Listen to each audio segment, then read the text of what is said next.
नमित तविक के मुंह से बुदबुदाने की आवाज सुनकर बोला, तुमने कुछ कहा क्या अभी? तविक हड़बड़ा गया। वो हकलाते हुए बोला, नहीं भाई, मैंने कुछ नहीं कहा। आप ये सब छोड़िए और जल्दी से मैसेज टाइप करके भेज दीजिए। नमित ने हामी गर्दन हिलाते हुए मैसेज टाइप करके भेज दिया और एक राहत की सांस लेता है, जैसे उसने कोई बड़ी जंग खत्म कर दी हो। नमित और तविक वहां के काउच पर आकर बैठ जाते हैं। तभी तविक नमित को देखकर बोला, नमित भाई, मुझे बहुत टेंशन हो रही है। बड़े भाई को जब पता चलेगा कि एक लड़की की वजह से भाई हॉस्पिटल में है, तो पता नहीं भाई उस लड़की के साथ क्या करेंगे। आपको पता है ना, वो हम सबसे कितना प्यार करते हैं। अगर कोई इंसान हमें चोट पहुंचाने के बारे में सोच भी ले, तो उससे पहले भाई उस इंसान का इस दुनिया से नामो निशान मिटा देते हैं। नमित उसकी बातों पर सिर हिलाकर गहरी सांस लेते हुए बोला, मुझे भी नहीं पता छोटे, भाई उस लड़की का क्या हाल करेंगे। बस इतना पता है कि भाई के गुस्से से उस लड़की को कोई नहीं बचा सकता, ना कोई भगवान, ना ही कोई इंसान और ना ही कोई शैतान।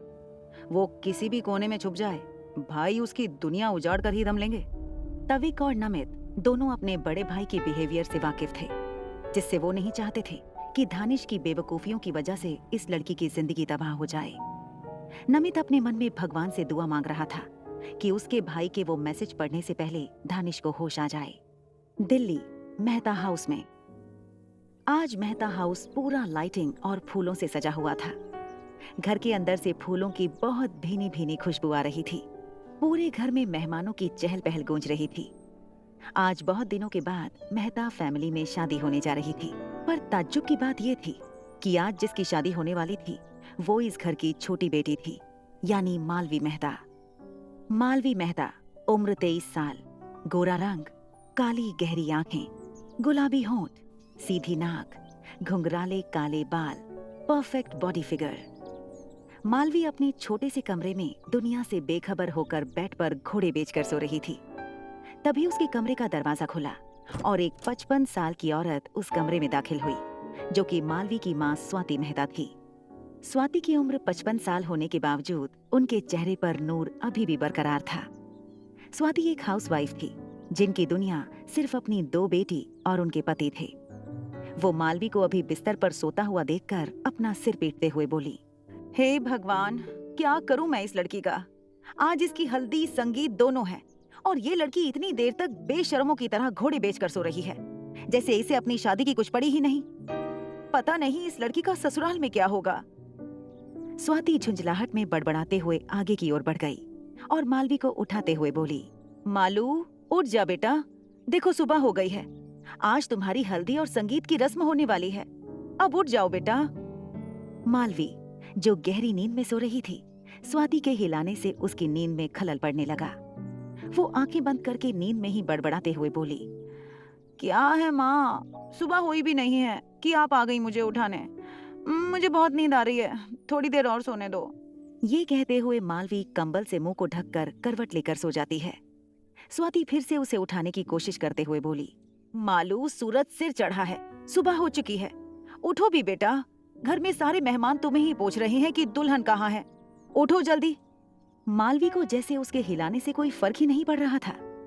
तभी स्वाति ने पास के टेबल पर रखे पानी के जग को उठाकर मालवी के मुंह पर डाल दिया।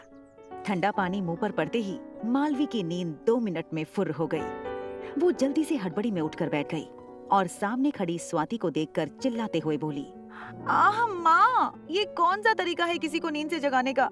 नींद के साथ पूरा बेड खराब कर दिया आपने मेरा। स्वाति मालवी के चिल्लाने से दोनों हाथों को फोल्ड करके अपनी आंखें बड़ी करके उसे डांटते हुए बोली, तुम्हें जरा भी शर्म नहीं आती मालू? कब से उठा रही हूँ मैं तुम्हें, उठने के बजाय मुंह को कंबल से ढकने लगी। हाँ, आज घर में तुम्हारी हल्दी और संगीत है, घर में आधे से ज्यादा मेहमान आए हुए हैं और तुम हो कि घोड़े बेचकर सो रही हो।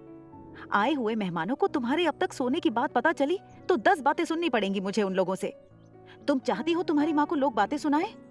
मालवी अपनी माँ के चेहरे पर नाराजगी को देखकर बिस्तर से उन्हें मनाने के लिए उतरती है और उसके गले में बाहें डालकर कंधे पर सिर टिकाए मासूमियत से बोली, सॉरी माँ, इतनी देर तक सोने के लिए, लेकिन मुझे कल रात ठीक से नींद नहीं आ रही थी, इसलिए देर से आंख लगी मेरी।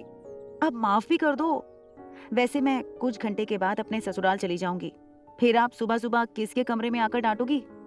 मालवी के ससुराल जाने की बात सुनकर स्वाति भावुक होकर झट से उसको सीने से लगाकर प्यार से समझाते हुए बोली, सॉरी बेटा, हमें तुम पर गुस्सा नहीं करना चाहिए था, लेकिन मालू, तुमको अब समझना होगा। तुम्हारी शादी हो रही है, तुम एक नए घर में जाओगी, वहां पर तुम्हारे ऊपर बहुत सी जिम्मेदारी होगी। अगर तुम ऐसे ही वहां सोती रहोगी तो क्या इज्जत रह जाएगी हमारी तुम्हारे सास ससुर की नजरों में, बोलो। मालवी अपनी माँ की बात सुनकर उनसे अलग होकर मुंह बनाकर मजाक उड़ाने वाले टोन में बोली, ओ माँ प्लीज, आप टिपिकल माँ की तरह रिएक्ट मत किया करो। और बात रही मेरी सुबह जल्दी उठने की, तो आप टेंशन मत लो। मेरे पास आइडिया है। मैं अपने साथ बहुत सारे अलार्म लेकर जाऊंगी, जिससे मेरे साथ साथ पास में रहने वाले पड़ोसी की भी नींद खुल जाएगी, जिससे मेरे सास ससुर ननद सबकी नींद हराम हो जाएगी। ये कहते हुए मालवी हंसने लगती है। उसकी बात सुनकर स्वाति उसके सिर पर मारते हुए बोली, पागल लड़की, कुछ भी सोचती है। चल अब बहुत हो गई बातें, अब जाकर अच्छे से फ्रेश होकर नीचे आ जाना, सब मेहमान रस्म के लिए इंतजार कर रहे हैं। मालवी मुस्कुराकर सिर सहलाते हुए कहकर फ्रेश होने के लिए जाने लगी, लेकिन अपने कदम वॉशरूम की तरफ बढ़ाकर अपनी जगह रुक गई और स्वाति की तरफ पलटते हुए बोली, माँ, दी कहाँ है? हमेशा तो वही मेरी नींद हराम करने आती है। स्वाति मालवी को देखकर मुस्कुराते हुए बोली, मैंने उसको हल्दी की थाल लेकर मंदिर भेजा है, ताकि तुझे भगवान जी का आशीर्वाद मिले और तेरे आने वाले खुशियों को किसी की बुरी नजर ना लगे। अब जल्दी से रेडी हो जा, हम लेट हो रहे हैं। मालवी सिर हिलाकर वॉशरूम की तरफ बढ़ी और स्वाति उसके कमरे से बाहर निकलकर नीचे लिविंग एरिया में आ गई। तभी उनके कानों पर मेहमानों की बातें सुनाई देती हैं। पहली औरत अपने सर का पल्लू ठीक करते हुए अकड़कर दूसरी औरत से कहती है, दीदी, मेहता परिवार कितना अजीब है ना, अपनी बड़ी बेटी को छोड़कर छोटी बेटी की शादी करवा रहे हैं। दूसरी औरत उसकी बातों का जवाब देते हुए बोली, अरे अजीब वजीब कुछ नहीं नैना, मुझे तो ऐसा लगता है कि उनकी बड़ी बेटी में कुछ प्रॉब्लम है, इसलिए बड़ी को छोड़कर छोटी बेटी की शादी करा रहे हैं, ताकि किसी को कुछ पता ना लगे कि असल में बात क्या है। पहली औरत उसकी बातों में हामी भरते हुए बोली, हाँ हाँ जी बिल्कुल, मुझे भी कुछ ऐसा ही माजरा लगता है, लेकिन इनकी बड़ी बेटी दिखने में तो मालवी से भी ज्यादा सुंदर है, तो भला क्या प्रॉब्लम हो सकती है उसमें।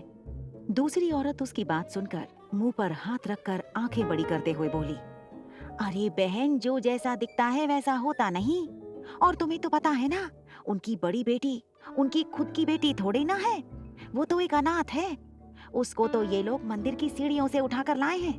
पहली औरत ने कहा, हाय राम जीजी, क्या बात कर रही हो? सच में उस लड़की को ये लोग कहीं से उठाकर लाए हैं, लेकिन वो उन्हें कहाँ मिली? दूसरी औरत उसके हाथ को दबाकर बोली, अरे बहन धीरे बोल, कोई सुन ना ले हमें, मंदिर की सीढ़ियों पर किसी ने उसे छोड़ दिया था। पहली औरत बोली, हाय राम जीजी, झूठ ना बुलवाए, तभी तो मैं सोचूं, इस औरत ने बड़ी बेटी को छोड़कर अपनी छोटी बेटी की शादी करने की क्यों सोची? अनाथ है बेचारी, तो जाहिर सी बात, उसके बारे में इतना कौन सोचेगा। उनकी सारी बातें स्वाति पीछे से सुन रही थी, पर जब उन्होंने रावी को अनाथ कहते हुए सुना तो उनको बहुत गुस्सा आया। स्वाति उन औरतों के पास दंदनाते हुए जाकर सामने खड़ी होकर गुस्से में तेज आवाज में बोली, खबरदार, अगर मेरी बड़ी बेटी को अनाथ कहा तो। उसके ऐसे अचानक सामने आकर चिल्लाने से वो दोनों औरतें चौंक गईं। सामने खड़ी स्वाति का चेहरा गुस्से में लाल पड़ चुका था। पहली वाली औरत अपनी सफाई देते हुए बोली, भाभी, आप हमें गलत। स्वाति उसे हाथ दिखाकर रोकती है और माहौल को देखकर खुद के गुस्से को शांत करते हुए कहती है, आपको जितना कहना था आपने कह दिया, अब हमारी बात कान खोलकर सुनिए। हमारी बड़ी बेटी है, कोई अनाथ बोझ नहीं है हमारे लिए। बेशक मेरा खून उसमें नहीं बहता, लेकिन मैंने उसे ममता और संस्कार से सींचा है। खबरदार, आपने उसे गैर समझने की कोशिश करी तो मालवी और रावी में सिर्फ 6 महीने का ही फर्क है, और हमारी बड़ी बेटी की शादी पहले से तय हो चुकी है। उसका होने वाला पति फिलहाल अमेरिका में पढ़ रहा है, इसलिए रावी ने अभी शादी करने से मना कर दिया। जब उसका पति अमेरिका से वापस आएगा तो उसकी भी शादी हो जाएगी। और रही बात मालवी की, तो उसके लिए बहुत अच्छा रिश्ता आया था, जो कि हमारी फैमिली के काफी अच्छे दोस्त हैं, और उसका लड़का होनहार और संस्कारी है, जिस वजह से मालवी के पापा उस रिश्ते के लिए मना नहीं कर पाए। इसलिए हमने मालवी की शादी रावी की शादी से पहले करना ठीक समझा। दोनों औरतें उनकी बात सुनकर बोली, देखिए स्वाति जी, हम जो भी कह रहे हैं वो गलत बात नहीं कह रहे हैं। हमारी जगह कोई और इंसान होता तो यही कहता। रावी आपका खून नहीं है, इसलिए आप उसे छोड़कर अपनी छोटी बेटी के हाथ भी लेकर रही हो। तभी स्वाति जी बीच में बोल पड़ी। तो इसका ये मतलब तो नहीं कि हमारी बड़ी बेटी में कोई प्रॉब्लम है या कोई खोट है। मालवी की शादी के बाद उसकी भी शादी जल्दी हो जाएगी। कृपया करके इन बातों को छोड़कर होने वाली रस्मों में ध्यान दीजिए। ये सारी बातें वहां खड़ी कौशल्या दादी और उनकी बेटी सरला सुन रही थी। कौशल्या, जिन्हें रावी से बेहद नफरत थी। जहां स्वाति रावी को अपने सीने से लगाकर रखती थी, वहीं कौशल्या उसे 100 किलोमीटर दूर से देखकर गुस्से में भर जाती थी, क्योंकि उनके बेटे मोहनदास को रावी मंदिर की सीढ़ी पर मिली थी। अपना खून न होने पर भी मोहन और स्वाति ने उसे अपनाया, और सिर्फ अपनाया नहीं, बल्कि अपनी जायदाद में भी हिस्से के लिए उसका नाम जोड़ा, जिससे कौशल्या रावी से हद से ज्यादा नफरत करने लगी। वहीं सरला कौशल्या की बेटी थी, जो बिल्कुल उन्हीं की तरह उनकी छाप थी, जिसे अपनी भाई की जायदाद का लालच था। लेकिन जब उसे अपनी माँ से मालूम पड़ा था कि रावी को जायदाद में हिस्सा मिलेगा, तो यही बात उसे अंदर से खाई जा रही थी। इसलिए सरला को भी रावी फूटी आंख नहीं भाती थी, जिससे वो हमेशा कौशल्या के कान भरकर घर में कलेश करवाती थी। दादी जी स्वाति को आवाज देकर अपने पास बुलाती हैं और उन औरतों को बातें सुनाने पर उससे कहती हैं, स्वाति, मुझे एक बात समझ नहीं आती।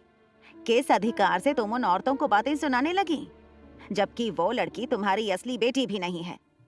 क्यों बुरा लगता है तुम्हें उस अनाथ लड़की के लिए, बताओ मुझे।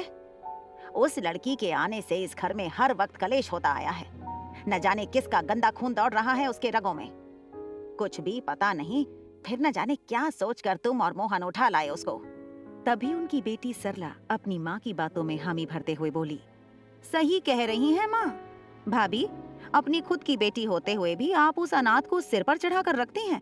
देखना, एक दिन वही बेटी आपके सिर को पूरे समाज के सामने शर्मसार करके भाग जाएगी, बता रही हूँ मैं। क्या सरला और उसकी माँ स्वाति की बड़ी बेटी को एक्सेप्ट कर पाएंगी, या स्वाति को उन लोगों से भी बगावत करनी पड़ेगी? देखिए अगले पार्ट में।